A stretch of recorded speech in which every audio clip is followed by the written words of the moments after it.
그렇게 가셨고 또 베트남 전쟁에 그리고 무엇보다 80년대 그 중동 건설 현장에서 그 월바를 맞으면서 그렇게 벌어온 외화로 오늘의 대한민국이 있다고 생각이 듭니다. 그런 대한민국 빨간색 라인은 주로 백두산 관광을 가는 사람들이 코스 결국 중국에서 추방이 됐고 지금은 갈 수 없는 상황이 되어버렸습니다. 이 사진들은 뭐 공개적으로 찍을 수 있는 사진은 아닙니다. 산에서 다 숨어서 찍거나 제가 요 한 컷만 이제 남기기 위해서 이렇게 이제 카메라를 꺼낸 거지 대부분 숨어서 다 촬영이 된 모습들입니다. 그러면 왜 그렇게라도 찍을 수밖에 없었을까라는 질문들을 많이 주시는데 저도 약 15년 전에 평양과 북한의 여러 지역을 다녀온 적이 있습니다. 북한을 연구하는 학자가 북한을 직접 가야 되지만 그렇게 갈 수 없기 때문에 북중 국경이라도 가서 사진 속의 북녘 주민들을 담아보려고 했습니다. 제 책의 4페이지에 나오는 사진입니다. 저는 이 분이 오늘의 북한을 말해주고 있다고 생각이 됩니다. 깡마른 몸매에 지금 다 떨어진 속옷을 입고 있고 제가 눈은 가렸지만 저분의 얼굴 표정을 보면 인간이 저렇게 고뇌하는 모습의 표정을 지을 수가 있구나 라는 생각이 듭니다. 제가 오늘의 북한을 그렇게 표현하는 단 한 장의 사진으로 책제 앞면에 배치했습니다. 지금 우리가 여기에서 누리는 자유민주주의와 인권, 경제적 풍요로움을 그들도 함께 누려야 한다는 것, 사람이기에 사람답게 살아야 한다는 것, 그것이 바로 제가 북한 인권을 지금 말하고 있는 이유입니다. 왜 통일해야 되냐 이렇게도 이제 많이 말씀을 하시는데요. 무엇보다 중요한 것은 북한 주민들도 우리와 똑같이 자유민주주의와 인권과 경제적인 풍요로움을 누릴 수 있어야 한다는 것. 그게 제가 이 길을 지금 가고 있는 이유입니다. 사상 양심이 종교의 자유입니다. 우리는 당연히 이 사상 양심과 종교의 자유를 누리고 있습니다. 하지만 북한은 그렇지 않습니다. 지금 이 빨간색으로 보이는 게 자동차이고 파란색 안에 있는 게 사람입니다. 자동차와 사람이 이 정도 크기니까 이 탑이 얼마나 큰지를 확인할 수가 있습니다. 이 탑은 북한에서 영생탑이라고 부릅니다. 왜 그럴까? 이 마을뿐만 아니고 다른 마을에서 촬영을 해봐도 역시 탑이 있습니다. 여기 지금 사람들이 있으니까요. 뭐라고 쓰여있냐면 위대한 김일성 동지와 김정일 동지는 영원히 우리와 함께 계신다라고 쓰여있습니다. 그래서 이 탑을 북한에서는 영생탑이라고 부릅니다. 북한의 모든 마을에는 반드시 다 영생탑이 세워져 있습니다. 지금 보시는 이 마을과 이 마을은 다른 마을이지만 탑이 다 마을마다 세워져 있습니다. 우리나라 사회주의 제도만세라는 아주 큰 구호가 있고 밑에 사각형의 건물들이 바로 공공 건물입니다. 그리고 이렇게 빨간색으로 표시된 부분이 주민들이 살고 있는 집입니다. 이 마을이 밤이 되면 어떻게 변할까요? 밤이 되면 그냥 불이 다 꺼질까요? 이 마을은 밤이 되면 이렇게 변합니다. 다시 한번 보시면 가운데에 주민들이 살고 있는 부분에만 불이 하나도 안 들어왔고 우리나라 사회주의 제도만서는 큰 구호와 아래쪽에 구호에만 불이 들어온 것을 확인할 수가 있습니다. 낮과 밤을 비교하면 이렇습니다. 똑같은 장소에서 제가 촬영을 한 겁니다. 그런데 이 아래쪽에 네온사인이 들어와 있는 건물 중에 유독 빛나는 뭔가가 하나 보입니다. 빨간색 동그라미 안에 있는 겁니다. 이게 뭘까? 제가 확대를 해봤더니 김일성, 김정일이 그려져 있는 그림판입니다.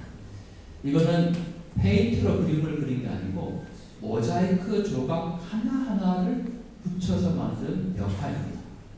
타일을 붙여서 만든 겁니다. 그래서 이걸 북한에서는 모자이크 벽화라고 부릅니다. 그런데 이렇게만 보면 이게 얼마나 큰지를 확인하기가 어렵습니다. 그래서 제가 낮에 다시 한번 촬영을 해봅니다. 그러면 이렇게 보입니다. 뒤에 있는 집과 거의 같은 크기입니다. 이 그림에 있는 김일성, 김정일 말고 혹시 사람을 한번 찾아보시겠습니까? 사진 속에서 어디에 있을까요? 사람. 요게 사람입니다. 그러니까 이게 얼마나 큰지를 확인할 수가 있죠.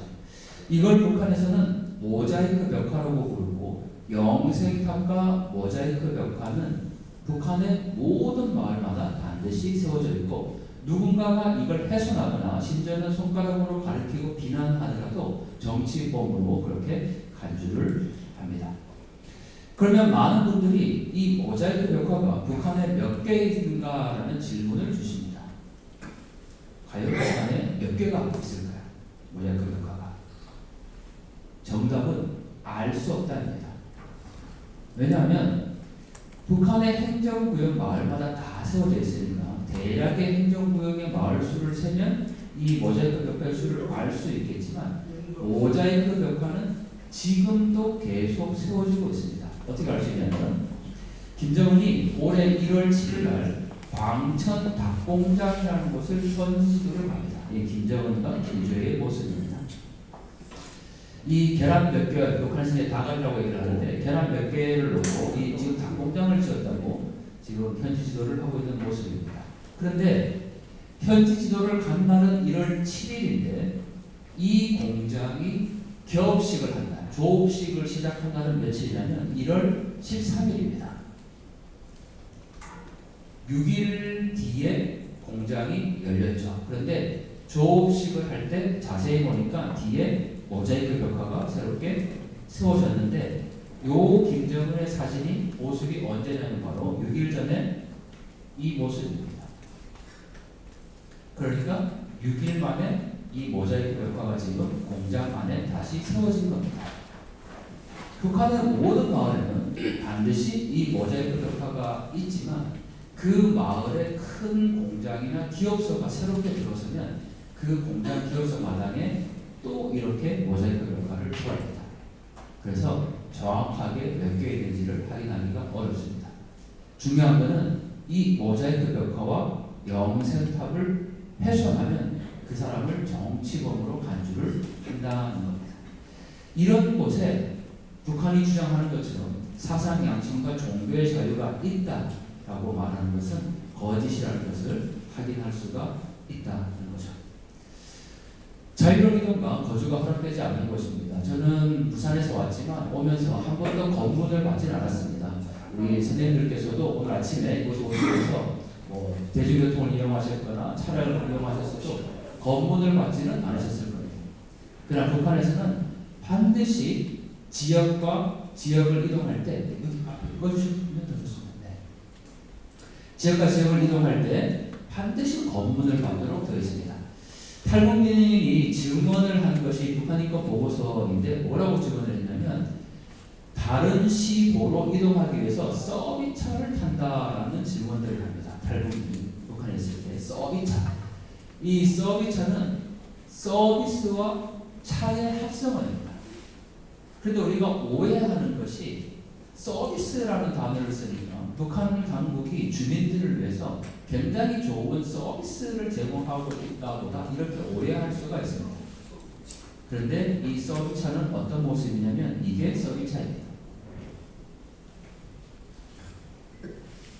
화물차에 사람들이 지금 빼곡히 타고 있는데, 이 사람들은 다 돈을 내고 지금 화물차에 오는 겁니다. 가까운 거리를 가는 게 아니고 도와 도를 이동하는 장거리를 감에도 불구하고 이렇게 화물차에 사람들이 돈을 내고 이동을 할 수밖에 없는 시스템이라는 겁니다.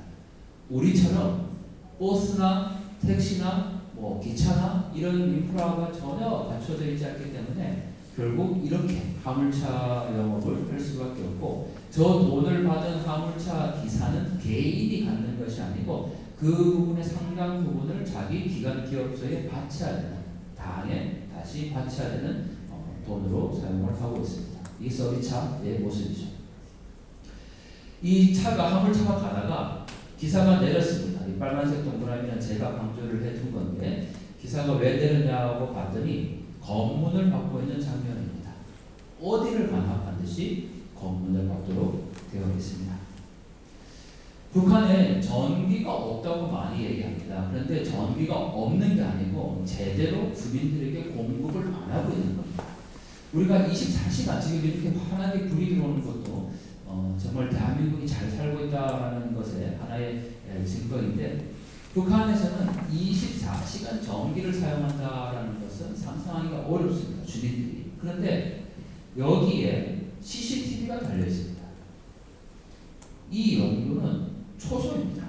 지금 군인이 여기 서 있고 주민이 걸어가고 있는데 모든 초소마다 저렇게 감시용 CCTV를 다 달아놨습니다. 이 초소와 이 초소 사이가 간격이 100m밖에 되지 않습니다. 제가 북중 국경을 다닌 거리가 1400km입니다. 신의주가 바라고 있는 단둥에서 출발해서 한반도 제일 북쪽인 원성을 볼 수 있는 중국 훈춘까지 1400km를 제가 출장을 이 카메라를 들고 다니는데 1400km를 가는 내내 거의 100m, 200m 간격으로 이렇게 초소가 다 세워져 있습니다. 그리고 초소 사이에 이 철조망이 쳐져 있는데 이 철조망은 전기 감전 시설로 되어 있습니다. 지금은 제가 이 사진을 2020년에 촬영을 한 건데 많은 분들이 야 지금 2024년이니까 4년이 지난 옛날 사진이지 않냐, 지금은 달라졌을 거다, 이렇게 또 주장하시는 분들도 계세요. 달라진 게 있습니다. 바로 철책이 하나 더 생겼습니다. 최근에 김정은이 이 코로나19를 지나면서 기존에 있는 철조망 외에 또 하나의 철조망을 더 지금 설치를 하고 있습니다. 우리가 지금 뉴스에 북한이 휴전선 근방에 장벽을 서고 있다는 것과 똑같이 이미 북중 국경에서는 철책이 이중으로 하나가 더 생겼어요. 그래서 이 사진은 사실 잘못된 사진이 맞습니다. 그런데 그분이 질문한 거는 4년 전의 모습이니까 뭔가 좀 달라졌고 뭐 철조망도 이제 없어졌고 굉장히 뭐 자유로워졌고 이런 이제 의도로 질문을 한 건데 철조망은 더 늘어났습니다. 감시와 통제가 심화되었다는 거죠. 여성권입니다. 사실 저희가 그 여성이 권리가 있다는 것을 잘 모릅니다. 우리가 살아가면서 정말 이렇게 감사하다라는 거, 지금 누리고 있는 모든 것들이 다 감사하다는 것을 잘 모르듯이 여성의 권리를 이렇게 법적으로 보장한다는 것도 잘 모르는데, 이 여성의 권리가 제일 지켜지지 않는 것이 바로 북한이라고 할 수가 있습니다. 왜냐하면 이거는 멧돼지처럼 생겼지만 집돼지입니다. 그리고 여성이 이렇게 빨래를 하고 있는 장면이죠. 지금 요맘때 북중에 가면 이런 모습들을 많이 볼 수가 있습니다. 강변에 나와서 빨래를 하고 있는 북녘의 여성들의 모습이죠. 우리 사회에서는 정말 맹목적으로 북한을 너무 좋게만 보려고 하는 사람들이 있어요. 이해하려고요. 제가 이 사진을 보여드리면 어떻게 이제 얘기를 하냐면, 야, 한국은 참 각박하고 바쁘게 사는데 얼마나 여유롭게 강변에 가서 빨래도 하고 참 아름답지 않냐, 이렇게 이야기를 합니다. 이 사진을 보고. 그래서 제가 그럴 수도 있겠다라고 생각은 들지만 똑같은 장소에서 겨울에 촬영한 모습을 보여줍니다. 겨울입니다. 압록강이 지금 다 얼어있고 여성이 빨래를 머리에 입고 걸어가고 있습니다. 이거는 지금 겨우 흐르는 요 물에 물을 떠가는 장면입니다. 역시 빨래를 하고 있는 북녘 여성의 모습입니다.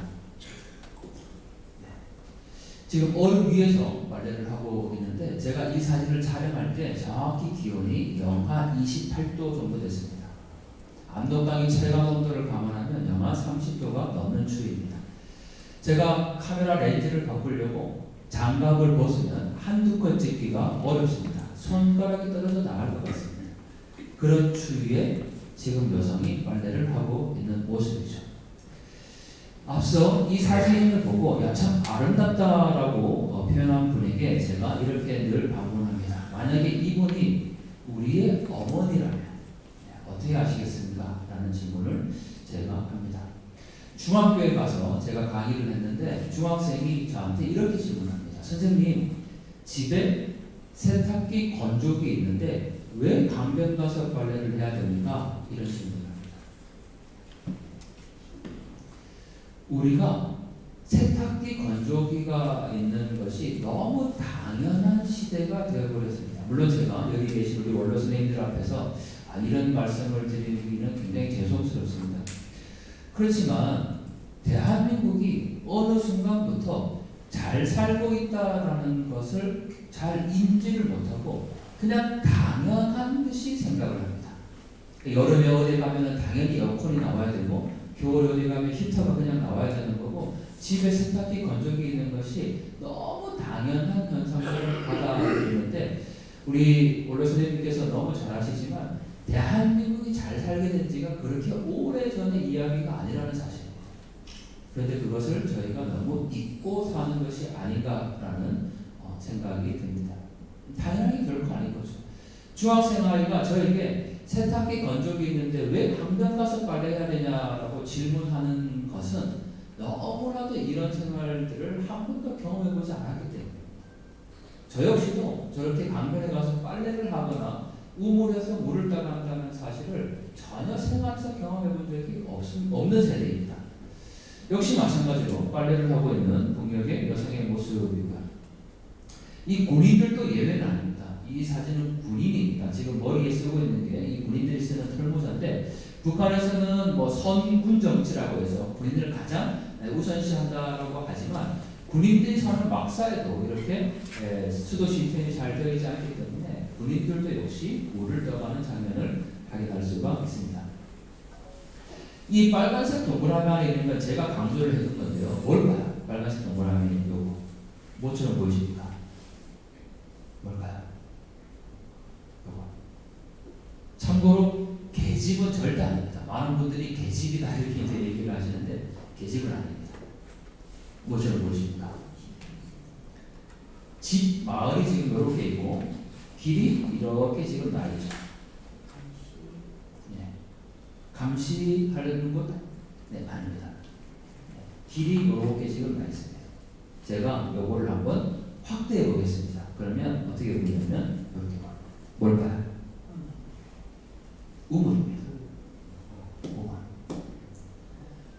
남한에서 태어난 사람들은 이걸 보고 약수터라고 표현해요. 약수터. 약수터는 있어도 되고 없어도 됩니다. 그런데 북한 주민들이 쓰는 이 우물은 반드시 이 마을에서는 꼭 있어야 됩니다. 그러니까 아직까지도 물을 이 우물에서 떠서 사용을 한다는 겁니다. 제가 2020년에 이 사진을 찍었는데 역시 4년 정도가 지났습니다. 그러면 달라졌지 않냐? 지금은 뭐 상하수도 시스템이 다 갖춰져 있지 않냐? 라고 말씀하시지만 제가 이 사진을 우리 탈북민에게 한국에 온 지 20년이 지난 탈북민에게 보여드렸더니 그때나 지금이나 달라진 게 아무것도 없다라고 얘기를 합니다. 우물에서 물을 떠갑니다. 저희가 지금 식탁마다 이렇게 페트병이 다 놓여져 있는데 물 한 동이를 쓴다는 것이 너무 당연한 것처럼 여기지만 북한 주민들을 생각해보면 그 물 한 동이가 너무너무 귀하다라는 것을 확인할 수가 있습니다.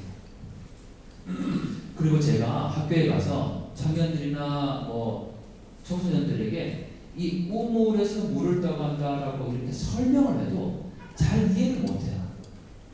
왜냐하면 올해 50인 저도 우물에서 물을 떠본 경험이 없습니다.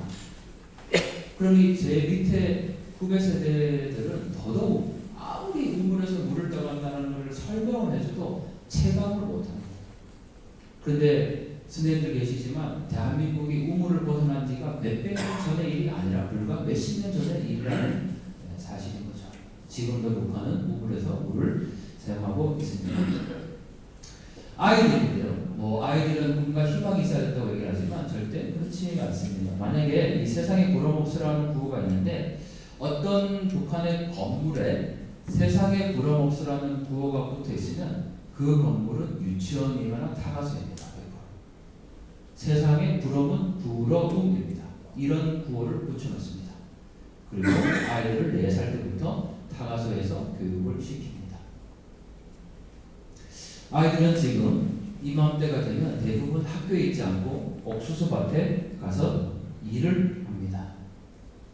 이건 제가 찍은 사진 중에 가장 잔인한 사진이다라고 제가 표현을 하는데, 그냥 이렇게 육안으로 눈으로 보면 이렇게 보이지가 않습니다. 그냥 눈으로 보면 저기 멀리 천길 남떨어지에 트럭이 한 대 지나가고 있었고, 제가 망원 렌즈로 다다닥 찍은 겁니다. 그리고 다녀와서 확대를 한 거야, 사진 자체를. 그랬더니 이런 모습을 확인할 수가 있었죠. 그러니까 눈으로 찍을 때는, 눈으로 볼 때는 이렇게 보이지가 않았다. 아이들이 있는 줄도 몰랐어요. 그냥 천길 남떨어진 길에 트럭이 한 대 가고 있다는 정도였죠. 확대를 하니까 아이들이 타고 있습니다. 이 아이들은 지금 어디를 가고 있냐면 농촌 동원을 가고 있는 겁니다. 농촌 지원을 가는 거예요. 그 말은 한국에서 아이들이 농촌 체험활동을 하러 가는 거하고는 전혀 다릅니다. 농촌 동원은 실제로 일을 하러 가는 거고 자기들이 맡은 할당량이 있습니다. 그걸 농촌 동원이라고 얘기합니다. 지금 거기를 가는 장면이죠. 만약에 한국에서 이런 일이 벌어졌다. 한여름 땡볕에 아이들을 화물차에 태워서 시골에 일을 하러 보낸다. 어떻게 되겠습니까? 아마 학부모님들이 가만히 있지 않을 겁니다. 우리 여기 선생님들의 뭐 자제분이나 손자 손녀가 학교에 갔는데 저렇게 트럭에 태워서 일을 하러 보낸다. 당연히 항의할 겁니다. 우리의 아이들에게 해서는 안 되는 행동이라고 학부모님들이 그렇게 항의한다면 북한의 아이들에게도 해서는 안 된다고 이야기할 수 있어야 된다는 거죠. 저는 그게 북한 인권 활동이라고 생각합니다. 그동안에 우리 정부는, 대한민국 정부는 정권이 바뀌어오면서 북한 인권 문제에 대해서 다른 접근을 해왔습니다.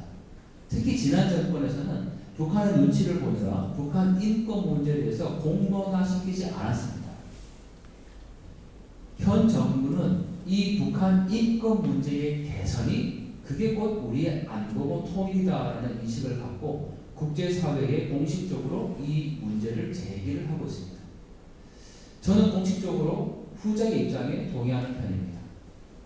한국에 있는 많은 학부모님들이 내 아이, 내 자녀들은 너무 소중하고, 정말 아까 우리 회장님이 늘 그 말씀을 많이 주셨던데, 그 한국 사회에서 아이를 태운 유모차보다 개를 태운 유모차가 더 많은 지금 세상입니다. 그리고 자녀를 위해서는 무엇이든 하는 데가 바로 지금의 학부모님들이죠. 그렇게 내 자녀가 소중하다면 북한의 아이들에게도 그렇게 아동 노동을 해서는 안 된다고 목소리를 낼 수 있어야 한다는 겁니다. 저는 그게 북한 인권 활동이라고 생각을 합니다. 동상이 서 있죠. 아래쪽에 아이들입니다. 이 동상은 김일성의 동상입니다. 아이들이 지금 이 정도 크기니까 이 동상이 얼마나 큰지를 확인할 수가 있죠. 근데 중요한 것은 이 동상이, 김일성의 동상이 몇 살 때 김일성일까가 중요합니다. 몇 살 때 김일성일까요? 이 동상은 바로 14살 때 김일성의 모습입니다. 북한 우표에 이런 게 있습니다. 14살 때에 홀몸으로 천리길을 떠나시는 김일성 동지라고 되어 있고, 이 우표는 북한에서 발행을 한 겁니다. 이게 김일성이에요, 공식적으로. 그리고 이 동상을 지금 세워놓은 거죠. 왜 세워놨을까? 이거는 제가 주장하는 게 아니고 북한에서 아이들을 그렇게 가르칩니다. 김일성이 14살의 나이에 평양 고향집을 떠나서 압록강을 건너 중국으로 건너가서 거기에서 항일 무장투쟁을 했다고 가르칩니다. 그 내용을 지금 아이들이 이 압록강변에 와서 교육을 받고 있는 겁니다. 그런데 김일성이 몇 리를 걸었냐면 지금 1000리를 걸은 겁니다. 1000리를 걸었습니다. 400km. 서울에서 부산까지가 약 500km 정도 되는데 400km를 걸어서 항일 무장투쟁을 하러 갔다고 그렇게 역사를 왜곡하고 아이들을 가르칩니다. 근데 더 중요한 거는요, 그 400km를 지금도 아이들에게 걷도록 시킵니다. 바로 이 모습입니다. 아이들이 400km를 걷습니다. 봄, 여름, 가을, 겨울 중에 어느 계절에 가장 많이 보내냐면 겨울에 이 400km 천리 행군을 시킵니다. 왜 겨울에 보낼까? 북한이 이렇게 표현합니다. 한겨울에 이 지역이 백두산 지역인데 백두산 칼바람을 이 볼때기에 맞아봐야 진정한 혁명가로 키울 수 있다. 그래서 이 아이들의 천리 행군을 한겨울에 보냅니다. 제가 개인적으로 유튜브를 하는데 제 유튜브에 이 한겨울에 간 영상이 있습니다. 북한 당국이 선전용으로 만든 영상이 있습니다. 제가 주장하는 게 아닙니다. 실제로 그렇게 보냅니다. 한겨울에 400km 서울에서 부산까지를 아이들에게 걸어서 보내는 거죠.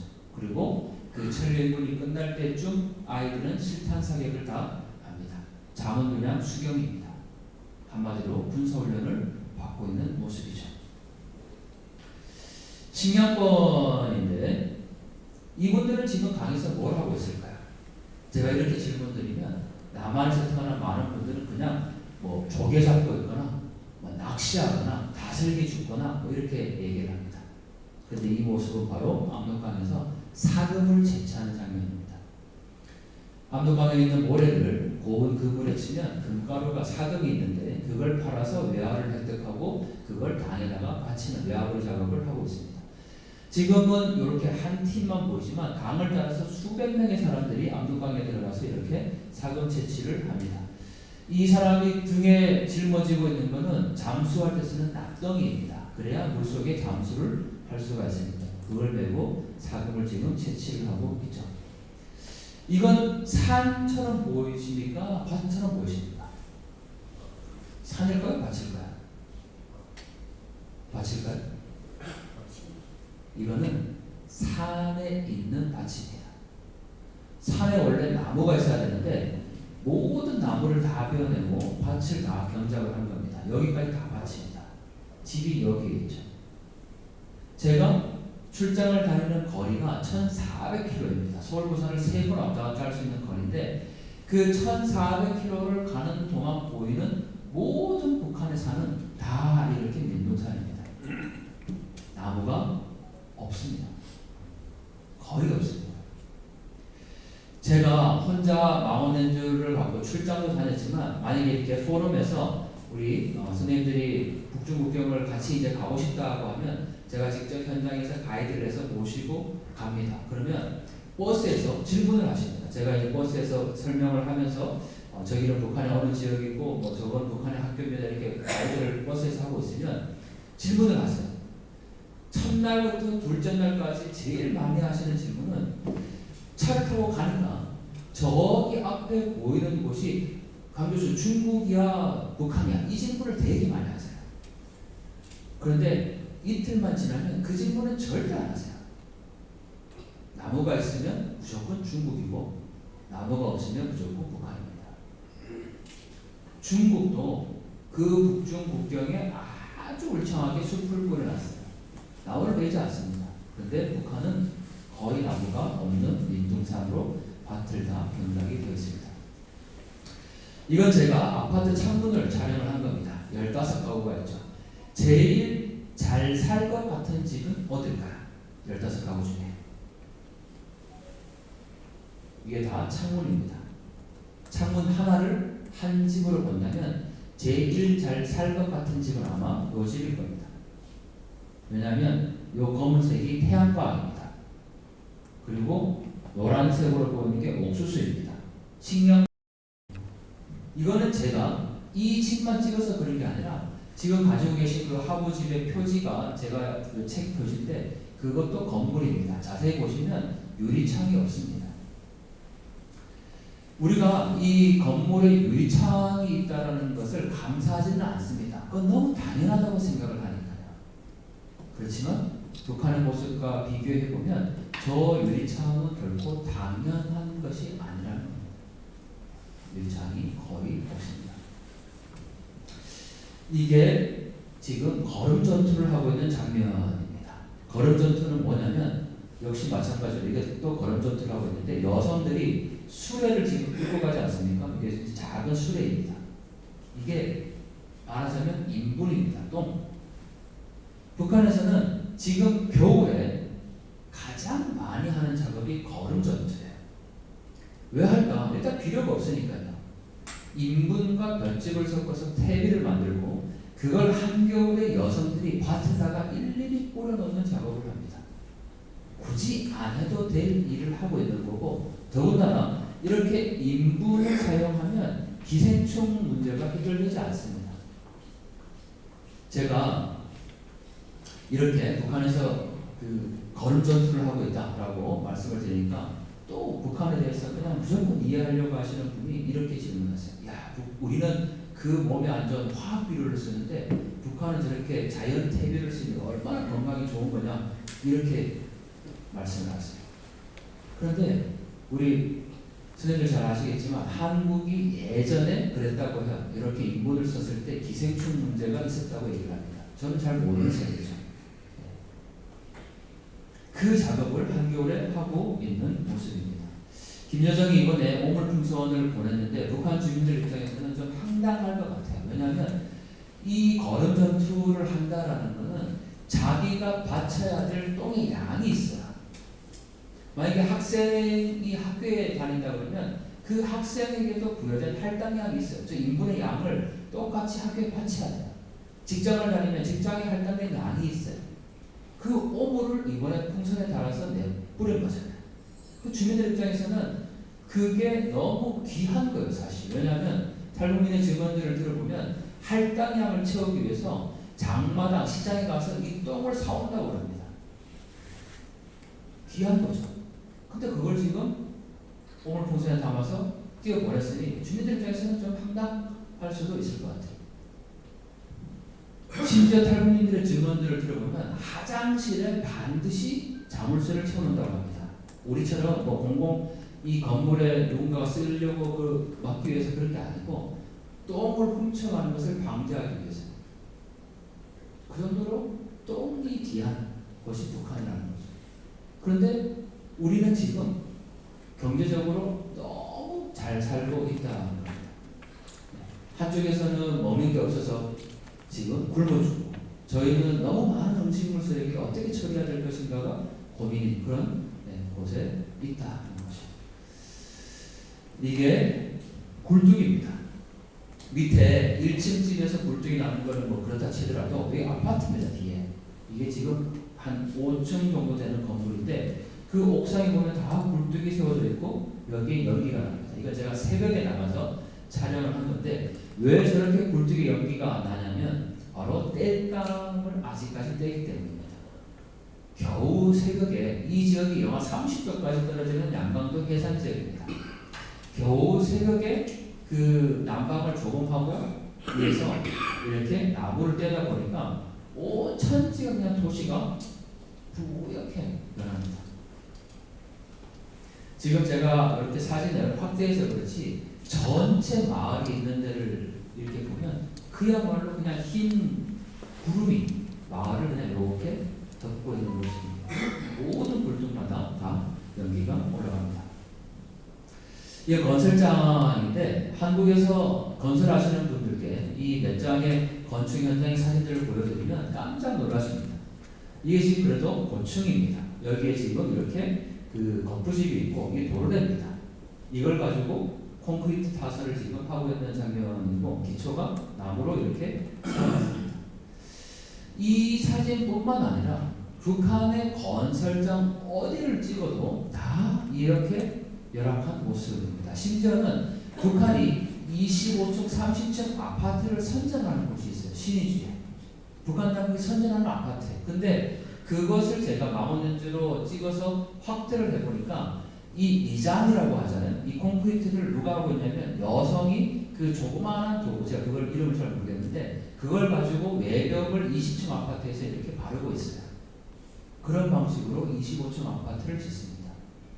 그러니 그게 부실이 아니고서는 말이 안 되는 거죠.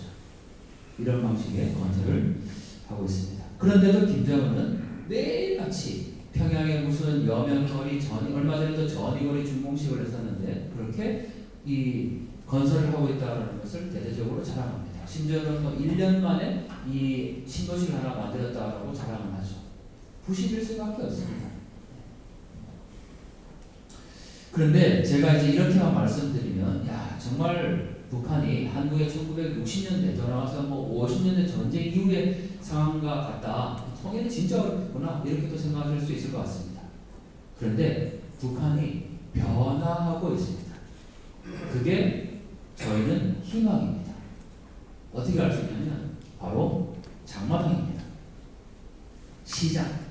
북한에서는 장마당을 시장이라고 부르는데 이게 장마당의 모습이고, 제가 지금 여기 동그라미 친 부분을 한번 확대를 해보겠습니다. 잘라내서 크게 확대를 해보면 어떻게 보냐면 이 부분인데 이렇게 보입니다. 다시 한번요. 이 부분만 잘라서 확대하면 이렇게 보입니다. 뭐가 있습니까? 수박도 있고 사과도 있고 뭐 무도 있고 토마토 같은 것도 있고 그렇습니다. 그런데 여기에서 가장 주목하게 봐야 될 거는 전자저울입니다. 여기에도 있고 여기에도 있습니다. 전자저울. 저울이 있다는 것은 정확하게 무게를 따라서 가격이 형성된다는 겁니다. 우리는 그거를 시장 경제에서 수요와 공급의 법칙이라고 얘기합니다. 중국에서 물자가 많이 들어오면 이 장마당 가격은 당연히 물자값이 내려갑니다. 중국에서 물자가 들어오지 않으면 가격은 올라갑니다. 우리가 말하는 가장 낮은 수준의 수요와 공급의 시장 경제가 지금 북한에서 작동을 하고 있다는 거죠. 저는 한국의 쌀 가격은 잘 모릅니다. 그런데 북한 시장의 쌀 가격은 매일 아침에 일어나자마자 제일 먼저 체크를 합니다. 그거를 발표하는 이 언론, 우리 전문기관이 있습니다. 시장에서 쌀값이 어느 정도 유지가 되냐에 따라서 지금 북한 주민들의 살아가는 경제 실태를 저희가 파악할 수가 있는 건데, 이 장마당을 통해서 새롭게 지금 북한 주민들이 살아가고 있는데, 왜 중요하냐면 이 장마당을 통해서 새로운 계층이 생겨나고 있다는 게 중요합니다. 우리는 지금까지 북한을 배급을 주는 체제로 알고 배워왔습니다. 그런데 이제 배급을 준다고 얘기하면 그건 틀린 이야기입니다. 북한은 주민들에게 이제 배급을 주지 않습니다. 이미 고난의 행군기라는 1990년대 말에 그 심각한 자연재해를 경제난을 겪으면서 배급 시스템은 붕괴됐어요. 지금은 장마당이 확산되면서 새로운 계층이 생겨나는데, 예를 들면 돈주. 이 돈주는 한국으로 치면 고리 대금업을 하는 사람입니다. 장사를 하려고 하는 사람이 장사 미천이 필요하잖아요. 그 장사 미천을 빌려주고 고율의 이자를 받습니다. 이게 돈주예요. 메뚜기 상인, 북한이 장마당을 허용하는 것도 있고 그렇지 않은 것도 있는데, 허용하는 곳에서는 자리세를 받습니다. 그러면 그 자리세를 내지 못하고 불법으로 장사를 하는 조그마한 상인들은 단속에 나오면 도망갈 수밖에 없죠. 그래서 메뚜기처럼 이리저리 도망다닌다고 해서 메뚜기 상인이라고 부릅니다. 대거리 상인. 말 그대로 한국으로 치면 유통업자입니다. 북중국경에서 물건을 사서 다른 지역, 안쪽 지역, 내륙 지역에 가서 팔면 그 마진을 자기가 받는 거죠. 그걸 대거리 상인이라고 얘기합니다. 도매업을 하는 겁니다. 서비차, 아까 보셨죠? 운수업입니다. 그러니까 우리 생각에 예전의 북한의 모습을 생각을 하면 그냥 배급을 주고 하나의 시스템처럼 이렇게 사람들이 뭐 평등하게 살아가고 돌아갈 것 같지만 그게 아니고, 이 장마당을 통해서 자본주의 시장 경제 방식이 지금 북한 내에 작동하고 있다는 거고, 이 장마당이 없으면 북한 주민들이 살아갈 수가 없을 정도가 되어버렸어요. 그런데 여기에서 제일 중요한 포인트가 있어요. 이 장마당에 뭐가 거래되냐면 바로 남한의 영화나 드라마를 볼 수 있는 것들이 거래가 됩니다. 제가 이 후반부에 다시 말씀드리겠지만 북한 체제 변화가 얼마 남지 않았다고 보는 증거 중에 결정적인 이유는 이 장마당에서 남한의 영화나 드라마, 노래가 담긴 CD, USB, 마이크로 SD 카드가 거래가 되고 그걸 통해서 사람들이 남한의 정보를 접하고 있다는 거예요. 그게 핵심이에요. 앞서 보셨던 많은 사진들은 한국의 50년대, 60년대와 같이 경제적으로 오른 모습처럼 보이지만 이 장마당 안에서 주민들이 지금 꿈틀거리고 있고 그러한 욕구가 분출될 수 있는 단계까지 왔다라는 게 핵심입니다.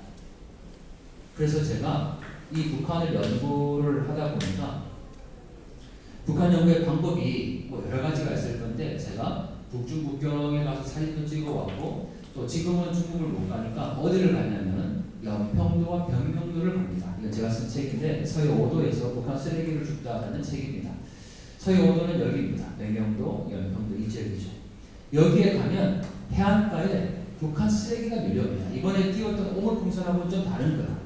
이번에 오물풍선 안에는 아무것도 없어요. 그러니까 폐, 종이, 담배꽁초, 그야말로 인분 이런 오물을 넣은 거지만 이 서해안 지역의 파도에 떠밀려오는 거는 북한 주민들이 실제로 사용한 것들이 떠내려옵니다.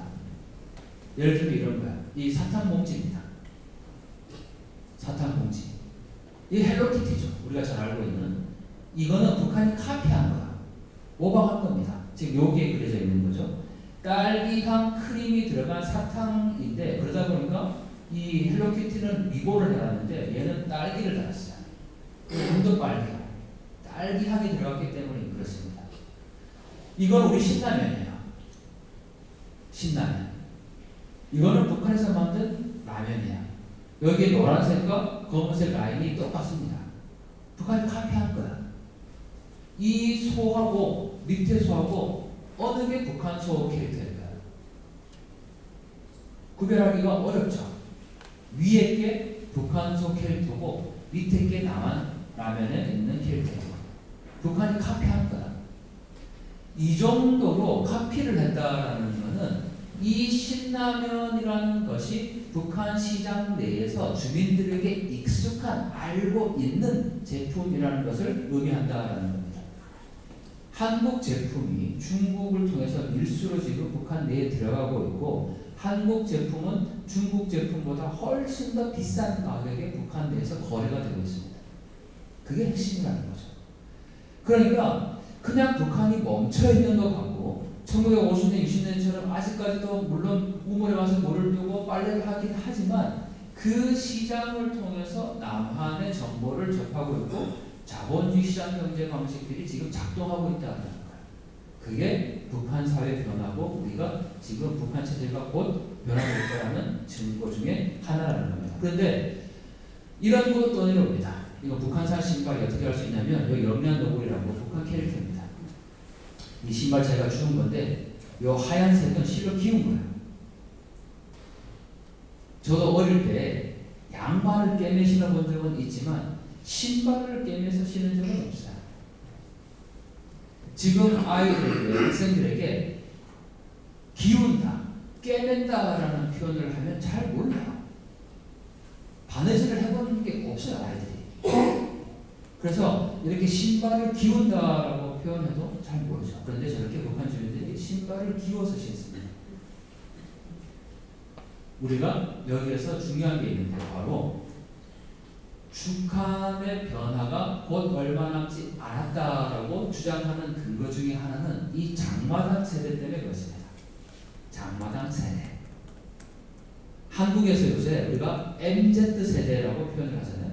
북한에도 장마당 세대가 있어요. 얘네들은 1980년대 이후에 태어난 북한의 청년층을 얘기를 하고 당의 은덕으로 그러니까 배경을 받아서 자라는 세대가 아니고 어릴 때부터 시장을 경험했거나 또는 부모가 시장에 나가서 장사를 하면서 이 아이들이 제대로 된 교육을 받지 못한 세대야.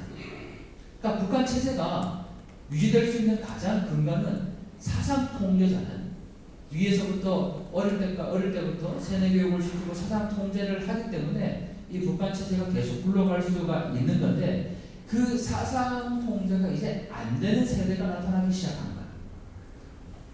왜 그럴까? 이 세대들은 남한의 영상물을 접하면서 외국 정부에 노출됐어요. 남한이 잘 산다는 것을 이제 알아요. 그리고 어떤 마음을 갖냐면 나도 저런 나라에 가서 남한의 드라마를 보면서 나도 저런 나라에 가서 한번 살아갔으면 좋겠다라는 생각을 하게 됩니다. 세대 교육이 우리가 얘기하는 빨간불이 들고 있다는 겁니다. 그게 핵심이에요. 이 장마당 세대들은 어떻게 생각하냐면 아버지, 어머니 세대들은 내가 김일성, 김정일을 위해서 목숨을 바칠 수 있는 세대였어요. 근데 장마당 세대는 어떻게 생각하냐면 내가 왜 굳이 김정은을 위해서 목숨을 바쳐야 돼? 라는 반문을 하는 세대입니다. 북한 당국의 입장에서는 자기 정권을 유지하기 위해서 인민들을, 주민들을 끊임없이 사상 통제를 하면 그 체제가 잘 흘러가겠죠. 그런데 사상 통제가 이제 안 되는 세대가 나타나기 시작한 겁니다. 그래서 북한 당국이 꺼내는 카드가 바로 이 오물풍선, 뭐 당연히 이런 것들이 이제 그 북한 내부에서 남한 영상으로 볼 수 있는 장비들입니다. 그런데 북한이 뭘 제정을 했냐면 반동 사상문화 배격법이라는 것을 만들었습니다. 이게 한마디로 얘기하면 남조선 영화를 본 경우에 사형까지 시킬 수 있다는 겁니다. 남조선 영화 드라마를 보거나 연구하면 사형을 시키는 법이 반동사상문화 배격법이야. 왜 만들었겠습니까? 장마당 세대가 이렇게 외부 정보에 노출이 되다 보니까 통제가 안 되는 시점까지 오게 된 거야. 그러면 예전에는 이런 법이 없었냐? 아니에요. 예전에도 이런 법이 있었습니다. 뭐냐면 형법이요. 이 형법 194조에 보면 이제 빠졌는데 예전에도 그 대표적이고 뭐 설정적이고 추잡한 내용을 봤을 경우에는 이 노동교양이 차원이라는 법이 있었어요. 있었음에도 불구하고 이번에 이 반동사상문화 배격법을 다시 만들었고 얼마 전에 1월 달에 실제로 중학생 2명이 한국 드라마를 봤다는 이유로 12년 노동교화형을 받습니다. 12년 노동교화형은 그야말로 그냥 죽음과 같은 거야.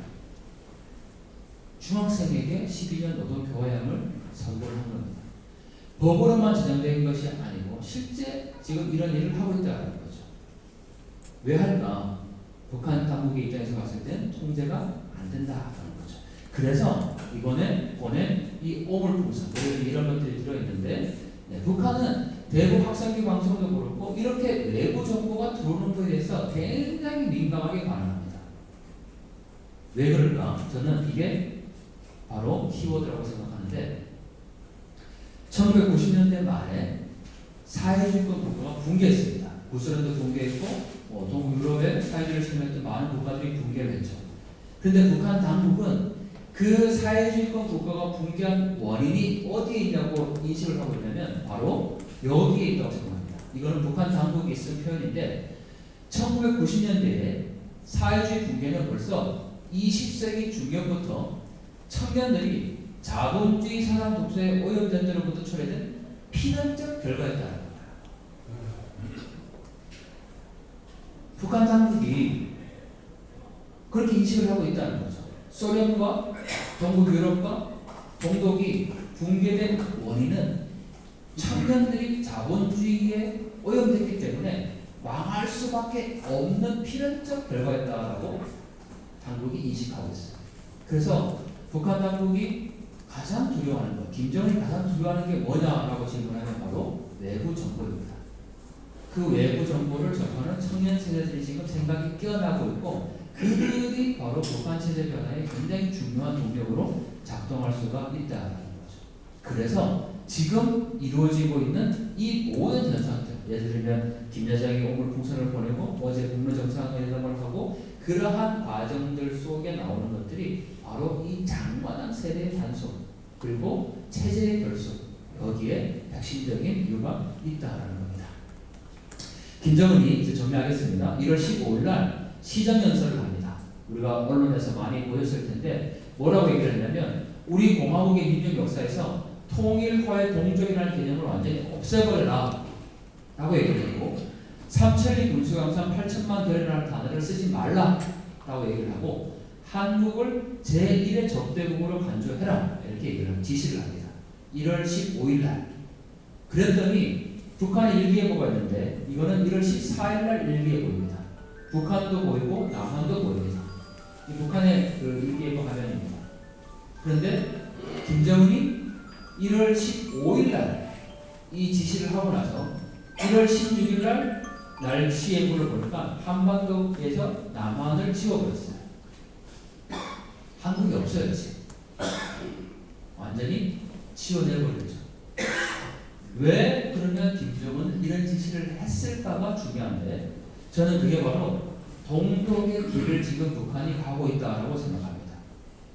동독은 서독과의 과정에서 두 개의 독일을 주장했습니다. 동독과 서독이라고 얘기를 했고, 경제적 격차에 따라서 불가피한 조치, 동독이 서독과 아무리 경쟁적으로 해봐야 안 된다는 것을 인지했기 때문에 서독과는 완전한 두 개의 별도의 국가로 생각을 했고, 동독은 그래서 국경이라는 표현을 사용했습니다.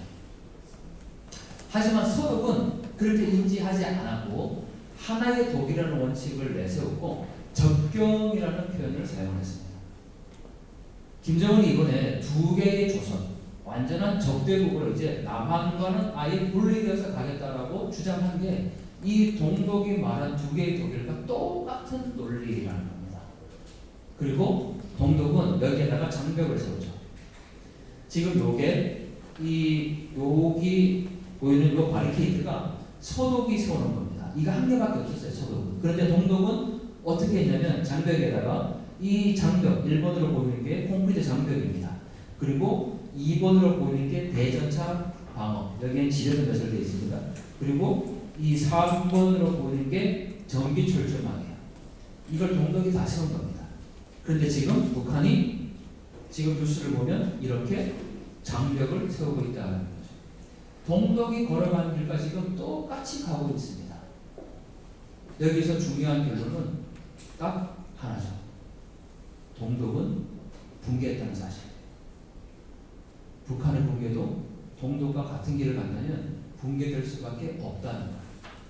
그런데 단지 이게 비슷하다고 해서 그렇다는 게 아니라 동독이 이렇게까지 할 수밖에 없었던 그 배경이 중요한 거야. 왜 장벽을 세웠습니까?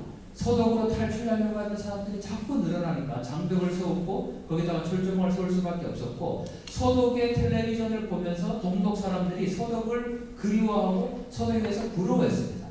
그 현상이 지금 북한에 그대로 나타나고 있다는 겁니다. 그러니까 김정은 입장에서는 이 장마당 세대, 남한의 정보에 노출된 이 세대를 단속하기 위해서 반동사회 문화 배격법, 남한의 영화나 드라마를 보면 사형까지 시키는 법을 만들어냈고, 심지어 휴전선 전방에 저렇게 탈북을 막기 위해서 장벽까지 지금 세우고 있습니다. 그 얘기는 북한 내부가 흔들리고 있다는 결정적인 증거라는 겁니다. 만약에 북한 내에서 이런 현상이 벌어지지 않았다면 굳이 김정은이 반동사회 문화 배격법 만들고 저렇게 철책 세우고 남한과는 별개의 두 개의 조선이라고 얘기하고 그런 이유가 없는 거죠. 이제 체제 경쟁을 해봐야 승산이 없다라는 것을 김정은은 인지를 한 겁니다. 동독이 그랬던 거죠. 그러면 결국은 마지막에 동독이 갔던 그 길을 북한도 갈 수밖에 없다는 거고, 어떻게 하면 우리가 이제 뭘 해야 될 것인가. 저는 대북 전단을 날리는 것에 대해서 많은 논쟁이 있습니다. 그런데 이 대북 전단을 보내는 탈북민 단체들이 그냥 은밀하게 보내면 돼요, 사실. 언론에 공표하는 건 좀 문제라고 생각합니다. 하지만 김여정이 이번에 오물풍선을 보냈을 때 우리 사회가 얼마나 양극화되어 있었는지를 잘 보여주는 게, 오물풍선을 보내고 테러를 한 거는 북한이야. 그러면 한국에서 우리가 국회도 마찬가지, 정치인들도 그렇고 국민이 결집돼서 그 오물 테러를 가한 김정은과 김여정에 대해서 우리가 규탄해야 되는 거죠. 그런데 오히려 그걸 보낸 탈북민 단체와 우리 정부의 강경 정책 때문이라고 비난을 합니다. 누가 테러를 한 겁니까? 김여정이 한 거예요. 북한의 공부가 주도해서 오물 테러를 감행한 겁니다. 근데 우리 사회에서는 그 잘못을 우리 정부 탓에 지금 돌리고 있는 거죠. 똑같습니다. 북한이 핵을 개발하고 있잖아요. 북한이 핵을 내려놓으면 돼요. 그런데 우리 정부가 강경책을 하기 때문에 북한이 마치 핵을 개발하고 있는 것처럼 그렇게 인지를 합니다. 그러니까 모든 상황들을 마치 정말 여기가 북한인지 그렇게 헷갈릴 때가 많아요. 제가 이제 50인 제가 봐도 이런 게 정말 이해가 잘 안 되는데, 그 어려운 대한민국의 질곡의 역사를 걸어오신 우리 원로 선생님들이 보실 때는 얼마나 좀 가슴이 미어지시겠습니까? 그러라고 만든 대한민국이 아니라는 것을 너무나도 잘 알고 있지 않습니까? 그래서 저는 북한이 하루속히 변화되어야 되는 거고, 독재 정권이 저렇게 잡고 있는 곳에서 북한 주민 2,300만 북한 주민들을 이제 우리가 구해내야 된다는 생각입니다.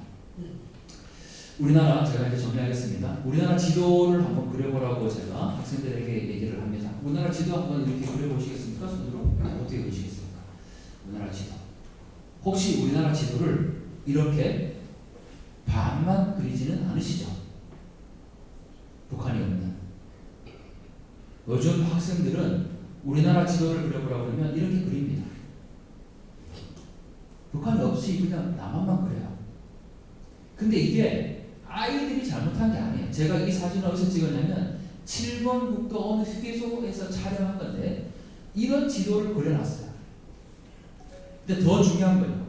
저 7번 국도가 어디까지 가냐면 부산이 출발점이에요. 부산을 출발해서 영도, 포항, 울진, 속초, 주문진, 강릉을 지나서 이 고성까지 이제 가는 동해안 라인의 가장 아름다운 도로가 7번 국도인데, 많은 분들이 이 7번 국도 여기가 고성에서 이제 끊어지니까 고성이 종점이라고 생각을 해요. 7번 국도의 종점이에요. 근데 7번 국도의 종점은 어디냐면 바로 함경북도 온성이에요. 그러니까 북한을 다 지나서 여기 제일 끝에 있는, 제일 북쪽에 있는 거기가 7번 국도의 종점이라는 거죠. 그런데 그 국도상에 우리나라 지도를 저렇게 북한이 없는 지도만 그려놨어요. 이걸 아이들이 어릴 때부터 보고 자랐으니까 우리나라 지도를 그려보라고 그러면 이렇게 그리는 거예요. 그런데 그 아이들에게 야, 참 통일에 관심 없다, 어떻게 이런 지도를 그리냐 이렇게 혼내요. 저희가 잘못 가르친 거죠. 통일교육은 그래서 일상에서 보이는 영역에 통일을 생각하면 됩니다. 저는 지금 안경을 끼고 있지만 저는 개인적으로 통일이라는 렌즈를 하나 더 끼고 세상을 지금 보려고 하고 있습니다. 제 주변에 일어나는 모든 일들을 통일의 렌즈로 재해석을 하고 그 지역을 다시 이 책을 씁니다. 그래서 제가 쓴 책 중에 시리즈 책이 있는데, 통일의 눈으로 서울을 다시 보다, 통일의 눈으로 부산을 다시 보다, 이런 식으로 그 지역의 그 장소들을 통일의 눈으로 재해석하는 작업을 계속하고 있습니다. 정리하자면 제가 처음에 말씀드렸듯이 저는 이제 딱 50입니다. 70년대에 태어났고 90년대에 대학을 다녔습니다. 태어나서 보니까 대한민국은 너무 잘 살고 있고 자유민주주의와 인권이 보장되는 나라였습니다. 보릿고개를 모르고 자란 시대죠. 여기 계신 우리 원로 선생님들께서 대한민국의 경제를 성장시켜 주셨고 그 산업화를 통해서 오늘 저희에게, 후대 세대들에게 자랑스러운 나라를 물려주신 겁니다. 하지만 또 하나 저희가 물려받은 게 있습니다. 바로 분단입니다. 그 분단을 해결하는 것이 저희 세대의 소명과 사명이라 생각을 하고, 통일된 대한민국에서 저 북한 주민들도 우리가 똑같이 자유민주주의와 인권과 경제적 풍요로움을 함께 누리며 살아갈 수 있기 위해서 우리가 통일을 이야기를 하고 있습니다. 다시 한번 오늘의 대한민국을 저에게 주셔서 감사드리면서 제 강의를 마치겠습니다. 고맙습니다.